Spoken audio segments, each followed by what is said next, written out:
Hello everyone, आज हम discuss करने वाले हैं टीजीडी कमीशन 2025 के लिए जीके के इम्पोर्टेंट क्वेश्चन जो कि एग्जाम में बार बार पूछे जाते हैं। तो सबसे पहले क्वेश्चन की बात करते हैं। अलाउद्दीन खिलजी ने दिल्ली की राजगद्दी पर कब्जा किया था निम्न में से विषमकारी धन प्राप्ति करने के बाद। तो इस क्वेश्चन का राइट आंसर है ऑप्शन सी, देवगिरी। 1296 ईस्वी में अलाउद्दीन खिलजी ने देवगिरी पर चढ़ाई की जो उस समय यादव वंश की राजधानी थी और वहां के राजा रामचंद्र का शासन था। इस आक्रमण से अलाउद्दीन खिलजी को अत्यधिक धन की प्राप्ति हुई थी। अगला क्वेश्चन है, बाबर की मृत्यु कहां पर हुई थी? तो इस क्वेश्चन का राइट आंसर है ऑप्शन है आगरा। बाबर जो कि मुगल साम्राज्य के संस्थापक थे, उनकी मृत्यु 1530 ईस्वी में आगरा में हुई थी और उन्हें आगरा में दफनाया गया था। लेकिन उनकी अंतिम इच्छा थी कि उनको काबुल में दफनाया जाए, तो बाद में उन्हें काबुल में दफनाया गया। नेक्स्ट क्वेश्चन की बात करते हैं।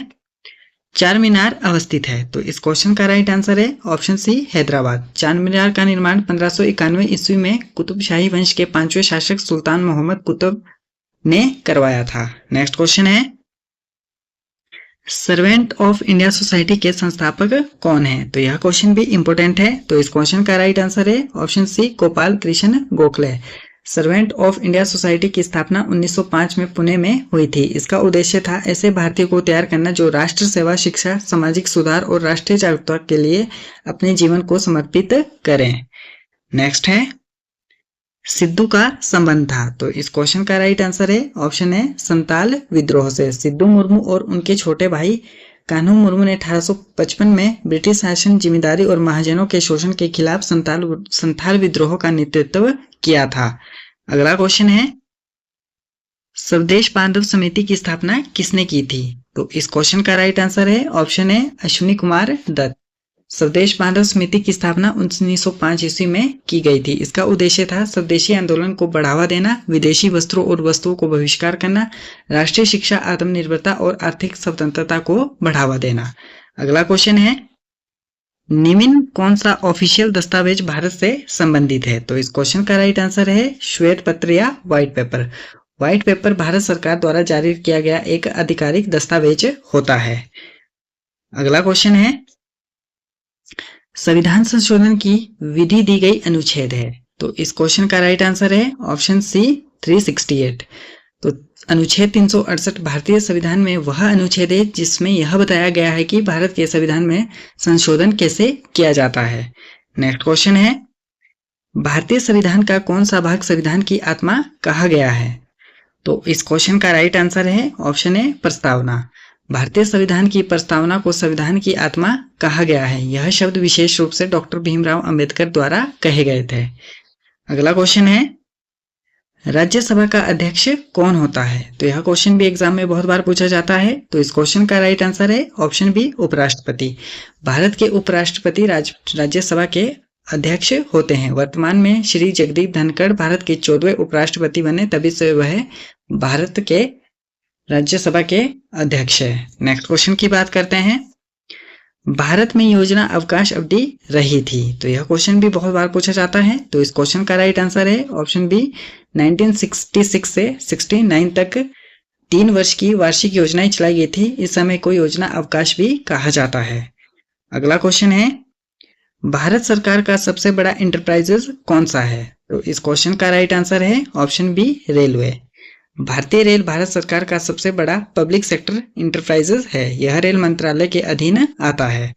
नेक्स्ट क्वेश्चन है, भारत की एग्जिम बैंक की स्थापना की गई थी। तो इस क्वेश्चन का राइट आंसर है ऑप्शन डी, 1982 में। एग्जिम बैंक का पूरा नाम है export import bank of India. यह एक सरकारी वित्तीय संस्था है जो निर्यातकों और आयातकों को वित्तीय सहायता प्रदान करती है। अगले क्वेश्चन की बात करते हैं, गरीबी के दुष्चक्र की अवधारणा का संबंध है। तो इस क्वेश्चन का राइट आंसर है ऑप्शन बी, नक्शे ने। यह अवधारणा नक्शे ने दी थी। नेक्स्ट क्वेश्चन की बात करते हैं, पृथ्वी का जुड़वा ग्रह जो आकार, घनत्व तथा द्रव्यमान में समानता रखता है। तो इस क्वेश्चन का राइट आंसर है ऑप्शन है, शुक्र। शुक्र ग्रह को पृथ्वी का जुड़वा ग्रह कहा जाता है। इसका आकार, द्रव्यमान और घनत्व पृथ्वी के समान है। नेक्स्ट क्वेश्चन है, निम्न में से कौन सा नवीनतम भूवैज्ञानिक महाकल्प है? तो इस क्वेश्चन का राइट आंसर है option D, Jurassic. Next question की बात करते हैं, सारगासो सागर की विशेषता है। तो इस क्वेश्चन का राइट आंसर है ऑप्शन डी, प्राकृतिक सामुद्रिक वनस्पति। सारगासो सागर अंटार्कटिका महासागर में स्थित है। यह तैरते हुए समुद्री शैवाल के लिए प्रसिद्ध है। यह शैवाल समुद्र की सतह पर तैरता है और विशेष प्रकार की समुद्री वनस्पति बनाता है। नेक्स्ट क्वेश्चन है, कौन सी नदी भूमध्य रेखा को 2 बार पार करती है? तो इस क्वेश्चन का राइट आंसर है ऑप्शन बी, कांगो। कांगो नदी अफ्रीका की दूसरी सबसे लंबी नदी है। पहली सबसे बड़ी नदी है नील नदी। कांगो नदी भूमध्य रेखा को 2 बार पार करती है। कांगो नदी को पहले चायना नदी के नाम से भी जाना जाता था। नेक्स्ट क्वेश्चन है, निम्न में से किसमें उच्चतम पवन वेग पाया जाता है? तो इस क्वेश्चन का राइट आंसर है ऑप्शन है टोरंटो। टोरंटो की पवन गति सबसे अधिक होती है, कभी कभी 400 किलोमीटर से भी अधिक रफ्तार से चलती है। यह एक छोटे क्षेत्र से बनता है लेकिन अत्यंत तीव्र और विनाशकारी होती है। नेक्स्ट क्वेश्चन है, भूमध्य क्षेत्र में दिवस तथा रात्रि होते हैं। तो इस क्वेश्चन का राइट आंसर है ऑप्शन है बराबर। भूमध्य रेखा पर सूरज की किरणें सीधी पड़ती है, इसलिए वहां दिन और रात बराबर होते हैं। वहां दिन और रात 12-12 घंटे के होते हैं। यह स्थिति साल भर बनी रहती है, चाहे कोई भी ऋतु हो। नेक्स्ट क्वेश्चन की बात करते हैं, कौन सी मछली गरीब आदमी की मछली कहलाती है? तो इस क्वेश्चन का राइट आंसर है ऑप्शन सी, सार्डिन मछली। सार्डिन मछली एक छोटी तेलीय मछली होती है। यह मछली सस्ती होती है, प्रोटीन, ओमेगा 3 फैटी एसिड से भरपूर होती है और आम लोगों की पहुंच में होती है, इसलिए इसे गरीब आदमी की मछली भी कहा जाता है। नेक्स्ट क्वेश्चन है, भारतीय जंगली गधे पाए जाते हैं। तो इस क्वेश्चन का राइट आंसर है ऑप्शन बी, कच्छ के रण में।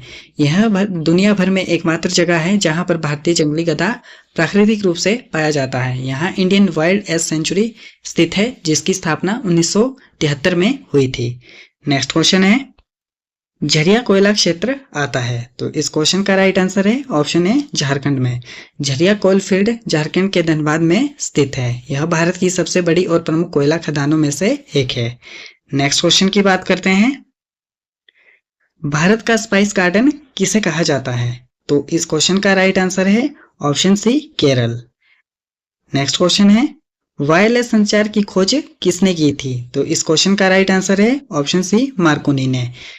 मार्कोनी इटली के वैज्ञानिक थे। उन्होंने 1895 में पहली बार बिना तार के रेडियो सिग्नल भेजे थे। इन्हें वायरलेस टेलीग्राफी का जनक भी कहा जाता है। नेक्स्ट क्वेश्चन है, विटामिन ए का रासायनिक नाम है। तो इस क्वेश्चन का राइट आंसर है ऑप्शन बी, एक्सोरोफ्थोल। एक्सोरोफ्थोल को रेटिनॉल भी कहते हैं। तो नेक्स्ट क्वेश्चन है, एबोला है। तो एबोला एक वायरस है। तो इस क्वेश्चन का राइट आंसर है ऑप्शन है, वायरस। एबोला रोग वायरस के कारण होता है, एबोला आरएनए वायरस के कारण होता है। नेक्स्ट क्वेश्चन है, कॉफी पादप के किस भाग में पाई जाती है? तो इस क्वेश्चन का करेक्ट आंसर है ऑप्शन बी, बीज। नेक्स्ट क्वेश्चन की बात करते हैं, पित्त एकत्र होता है। तो इस क्वेश्चन का राइट आंसर है ऑप्शन सी, गॉल ब्लैडर में। पित्त एक पाचन रस है जो यकृत से बनता है। यह वसा को पचाने में सहायता करता है। नेक्स्ट क्वेश्चन है, मानव शरीर में सबसे लंबी कोशिका है। तो इस क्वेश्चन का राइट आंसर है ऑप्शन सी, तंत्रिका कोशिका। अगर आपने अभी तक हमारे YouTube चैनल को सब्सक्राइब नहीं किया है तो चैनल को सब्सक्राइब कर लें, वीडियो को लाइक करें और वीडियो को ज़्यादा से ज़्यादा शेयर करें। Thanks for watching.